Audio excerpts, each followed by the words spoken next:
ఆసాం ఒక చరిత్రాత్మకమైనటువంటి ఘట్టానికి వేదిక అయింది.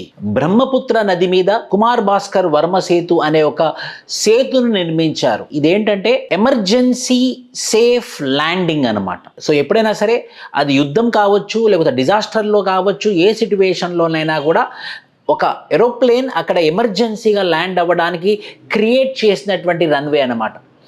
ఈ రన్వే నిన్నటి నుంచి ప్రారంభమైంది. సో ఆసాం అనేది స్ట్రాటజిక్ లొకేషన్లో ఉంది.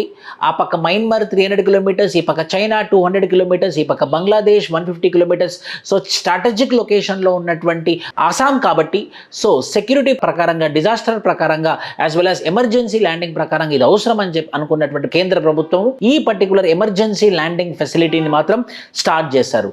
దీనితోని మన సెక్యూరిటీ అపారటస్ చాలా స్ట్రాంగ్ అయ్యి చైనా నుండి కానీ, మయన్మార్ నుండి కానీ, బంగ్లాదేశ్ నుండి కానీ ఎలాంటి సెక్యూరిటీ వచ్చినా కూడా దాన్ని ధీటుగా ఎదుర్కొనే విధంగా మనం అనుకోవచ్చు. సో రఫైల్ జెట్ ఫైటర్ కూడా ఆ సేతు దగ్గర దాకా వచ్చి వెళ్ళినటువంటి సందర్భం, దాన్ని నరేంద్ర మోడీ గారు నిన్న విజిట్ చేసినటువంటి సందర్భం. Thank you.